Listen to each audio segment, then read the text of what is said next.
Halo guys, kembali lagi dengan kita.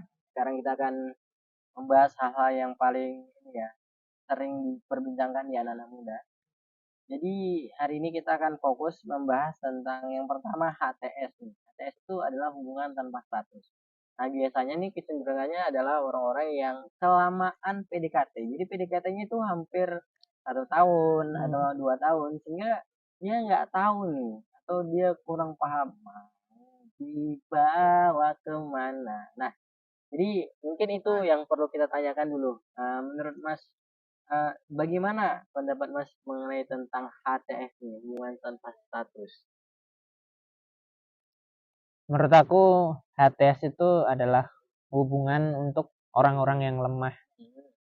Pertama gini, kalau kasusnya cowok ya, cowok kita misalkan aku meng-HTS-kan cewek nih kan, udah pasti karena aku dapat banyak manfaat kan dari dia, entah bisa diajak apa dan lain sebagainya. Cewek juga gitu, cewek ketika HTS sama cowok tuh ya karena cowoknya bisa dimanfaatin, mungkin bisa buat apa namanya diajak ke sana ke sini dan lain sebagainya, dapat hadiah gratis, antar jemput gratis dan lain sebagainya. Karena menurut aku HTS itu ujung-ujungnya ketika HTS itu kan pasti ada salah satu di antara mereka berdua ini pasti memang ada yang sayang.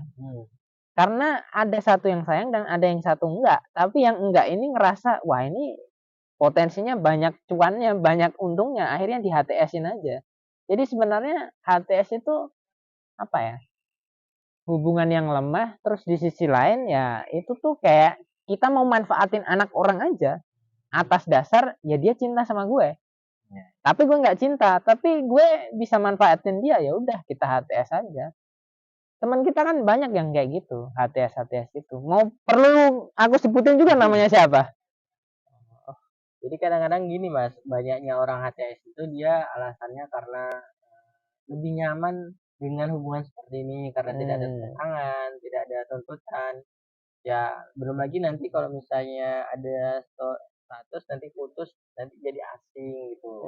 Biasanya HTS-HTS ini muncul karena biasanya itu di friendzone Mas. Jadi orang-orang friendzone tuh biasanya HTS.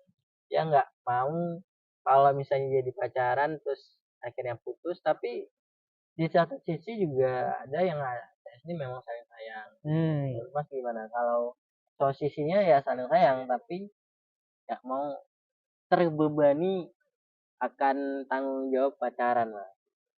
Pertama gini, kalau HTS itu udah pasti ada salah satu yang nggak sayang.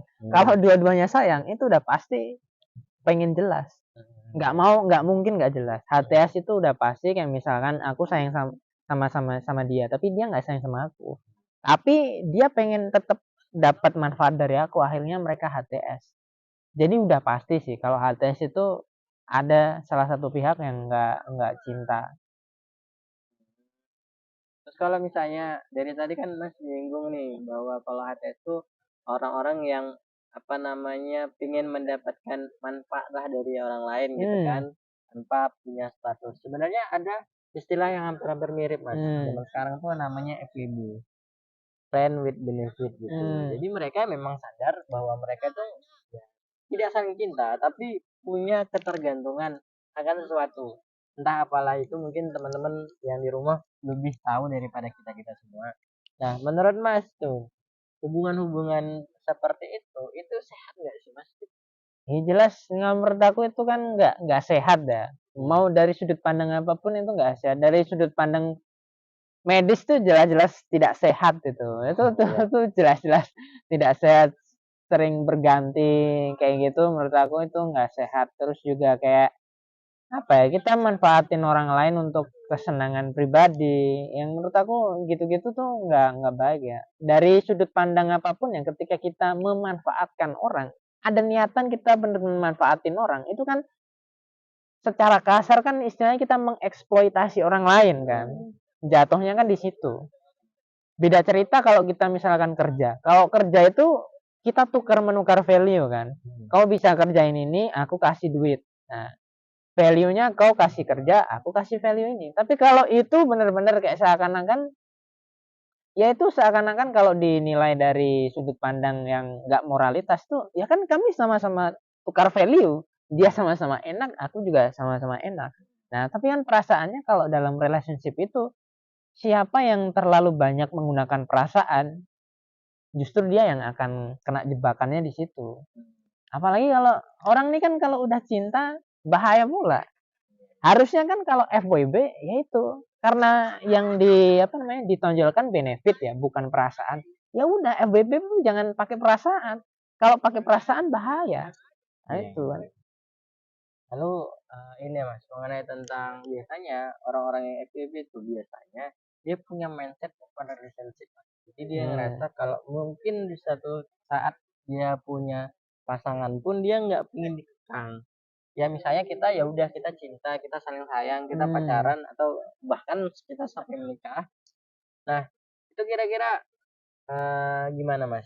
Dia tetap punya hubungan sama seseorang tapi dia nggak mau menutup diri untuk orang lain gitu. Ya. Gimana tentang open relationship ini Mas? Jadi maksudnya open relationship gimana nih? Sudut pandangmu open relationship ini Jadi yang gimana? sudut pandang open relationship itu menurutku gini, ada orang yang sudah berhubungan, tetapi dia memiliki kesadaran satu sama lain bahwa ketika dia pacaran lagi atau mungkin berhubungan lagi dengan orang lain, dua-duanya sepakat mereka tidak mempersalahkan itu gitu loh. Jadi kan kalau FWB tadi ya mereka dia tuh punya kepentingan bersama, terus setelah itu dia nggak mau nggak mau tahu lah Urusan urusan masing-masing. masing-masing. Tapi ini dia mereka sama-sama tahu, kamu selingkuh sama ini ya? Iya, aku selingkuh juga. Oh ya bagus lah. Nanti kita bisa hangout bareng gitu. Tapi ya mereka tetap pacaran gitu. Jadi mereka benar-benar mengutamakan kebahagiaannya gitu. Ya selama kamu senang sama lingkunganmu ya nggak apa-apa. Yang penting kita tetap bareng.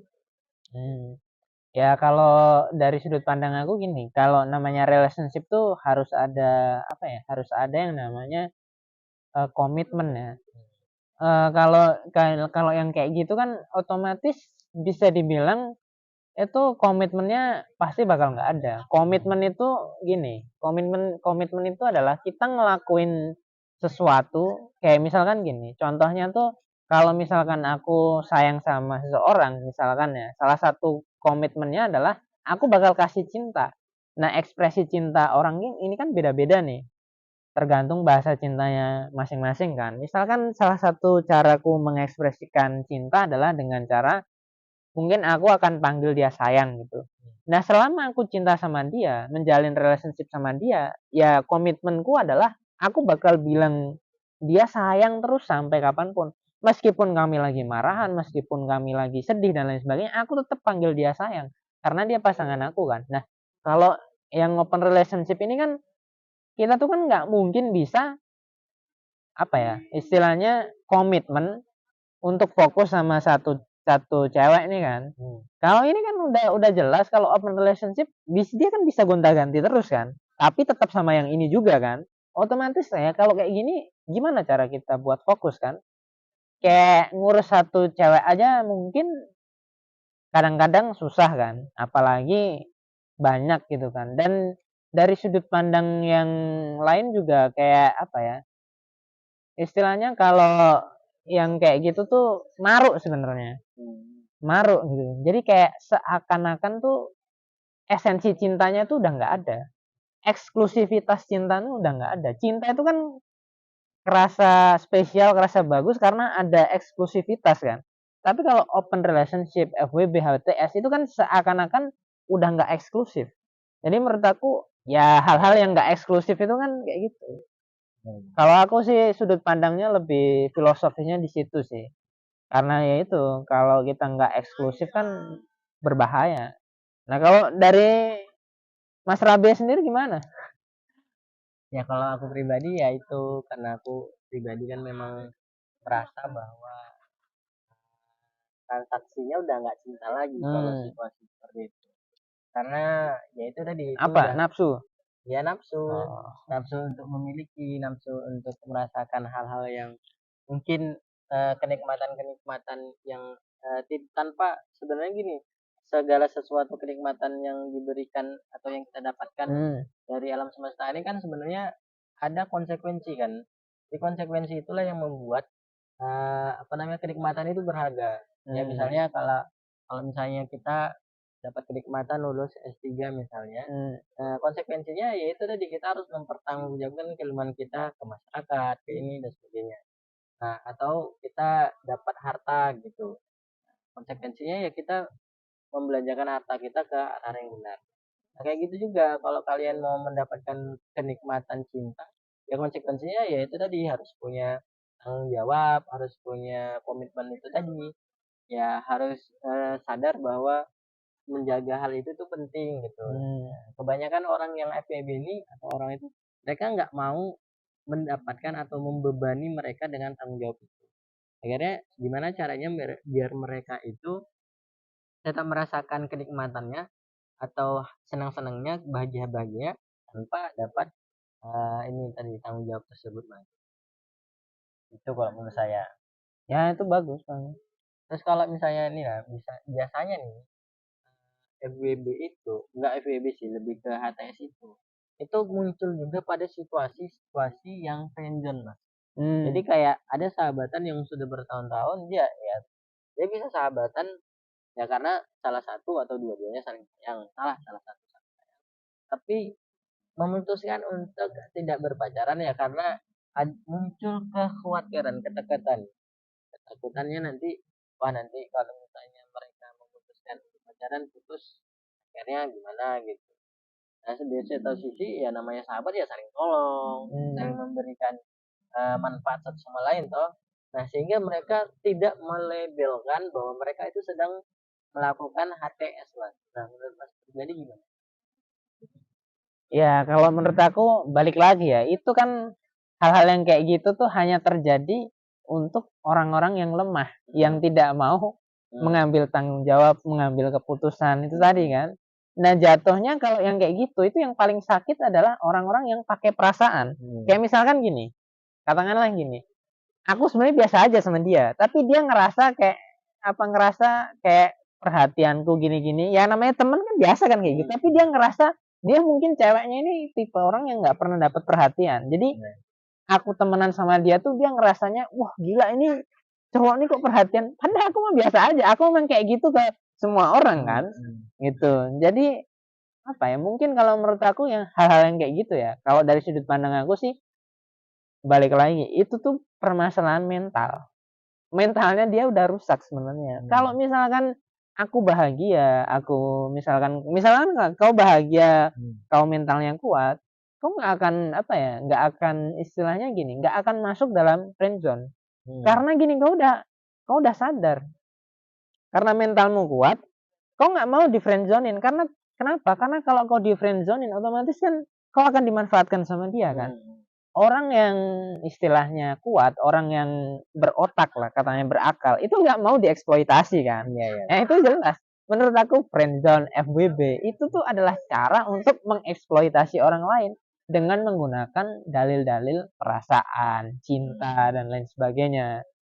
Tapi kalau dari kalau dari kau sendiri tuh nggak pakai perasaan, ya kok nggak masalah. Tapi kan pertanyaannya adalah misalkan cewek ini nih kan kita nggak tahu nih cewek ini bisa ngelakuin apa aja kan.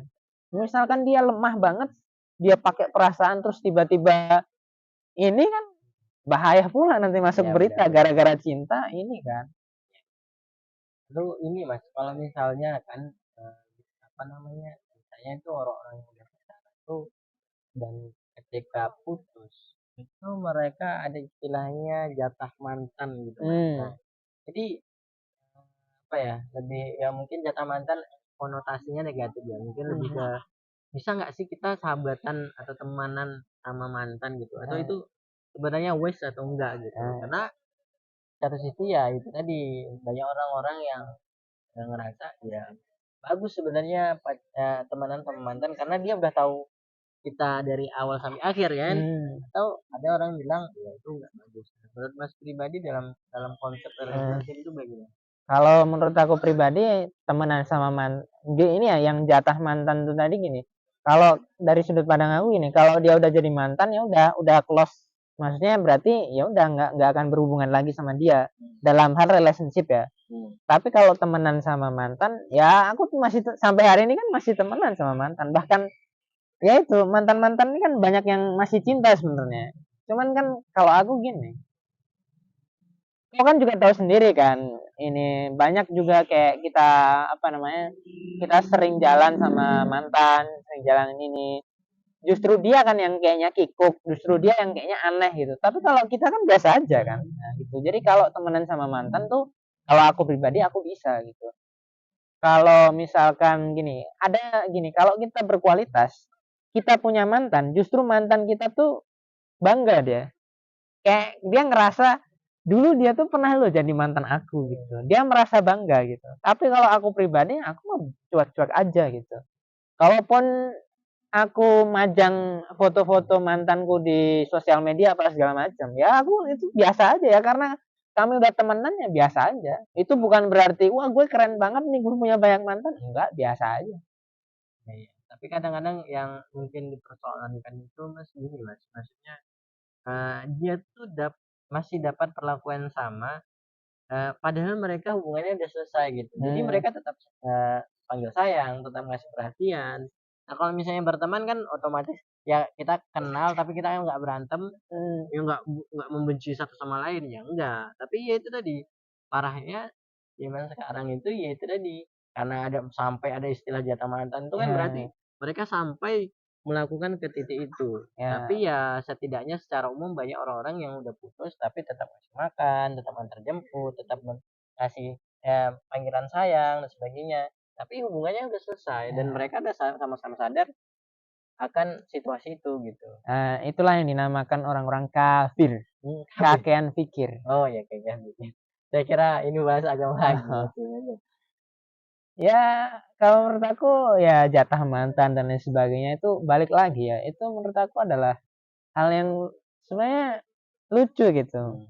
Itu orang-orang yang nggak mau bertanggung jawab, kayak dia tuh nggak jujur sama dirinya sendiri. Sebenarnya ini kan dua orang ini sama-sama saling butuh sebenarnya, tapi otaknya udah nggak sinkron lagi. Jadi menurut aku pokoknya ya segala sesuatu yang bentuknya mengeksploitasi orang lain, memanfaatkan orang lain dengan dalil-dalil yang cinta dan lain sebagainya, itu menurut aku adalah hal yang tidak baik.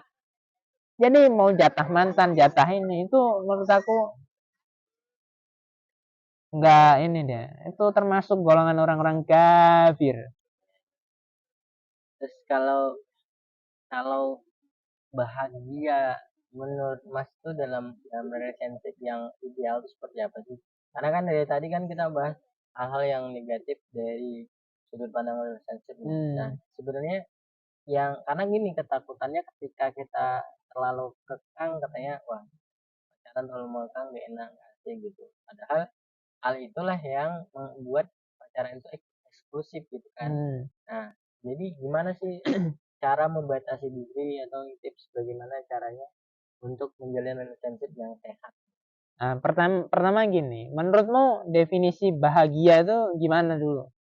Bahagia menurut aku tuh ya ini saat kita nggak nggak ngerasain apa ya hal-hal yang kesedihan apa tapi gini kalau misalnya aku masih sama dia itu masih mikir jajan masih mikir maksudnya aku tuh masih insecure lah. Nah jadi dalam kata arti aku tuh bisa bahagia kebahagiaan menurut aku karena aku bersama dia dengan aku sekarang aku tuh udah ngerasa terbahagiakan dalam kata arti dia tuh udah merasa cukup dengan aku sekarang nah itu pasti aku bahagia tapi kalau misalnya tiba-tiba dia ngerasa kayaknya laki-laki ideal tuh menurut dia harus tinggi misalnya aku nggak tinggi nah meskipun kita udah jadi pacaran udah bahkan menikah sekalipun aku pasti nggak bahagia jadi mungkin definisi kebahagiaan menurut aku adalah dalam relationship ya konteksnya adalah ketika aku bersama dia dan dia merasa cukup dan aku yakin aku ngerasa cukup saat di dekat dia gitu. Ya oke coba kita pakai ini ya apa namanya term itu ya untuk menjelaskan. Ya kalau aku pribadi gini, salah satu tanda kalau apa relationship itu bahagia itu salah satu tandanya adalah ketika misalkan gini, kau sebelum pacaran sama dia itu levelnya di sini, tapi pas kau pacaran sama dia itu levelmu naik sampai di sini. Nah, itu adalah progres yang nyata yang bisa dilihat, bahkan bisa diukur secara penelitian kan. Jadi kalau kita mau mengukur skala kebahagiaan itu kan ada indikatornya. Nah, salah satunya itu. Kalau misalkan kehidupanmu itu naik drastis dan kalian berdua sama-sama bahagia, sama-sama naik ya, dari segi karir, dari segi kesehatan, dari segi apapun, istilahnya kualitas kehidupan kalian meningkat, itu kan udah bukti kalau bahagia. Ya itu salah satu contoh aja lah. Contoh konkretnya yaitu tadi, karirmu melejit dan lain sebagainya. Itu adalah bukti ya benar-benar bahagia. Nah, salah satu lagi ya mungkin ini agak spesifik ya, tapi menurut aku ini juga penting. Gini, kalau kita bisa relationship kita tuh sukses, bisa bahagia, itu ketika kita bisa menghilangkan traumanya pasangan kita. Kalau pasangan kita ini, kalau kita bisa menghilangkan trauma atau hal yang paling menyakitkan dari seseorang, maka orang itu bakalan nginget kita terus. Itu yang pertama. Yang kedua, kalau kita bisa ngasih pelajaran, ngasih pengalaman, ngasih sesuatu hal yang bikin dia itu berkembang jauh, atau kita ngasih skill, ngajarin sesuatu, ngajarin ilmu, kita juga akan dikenang sama dia. Dan dia mengenang kita itu bukan sebagai pasangan juga, bukan hanya sebagai pasangan, tapi ini orang nih bener-bener keren. Dari segi relationship kalau jadi pasangan keren, tapi ternyata dia tuh lebih dari itu. Oke. Oke guys, mungkin itu aja yang bisa kita sampaikan di video kali ini. Intinya adalah membahas tentang isu terkini mengenai tentang relationship masa sekarang dan mencoba untuk mendefinisikan bagaimana sih relationship yang sehat, yang baik, yang membuat kalian bahagia. Ketemu lagi nanti di video-video selanjutnya. Jangan lupa subscribe dan share video ini. Bye.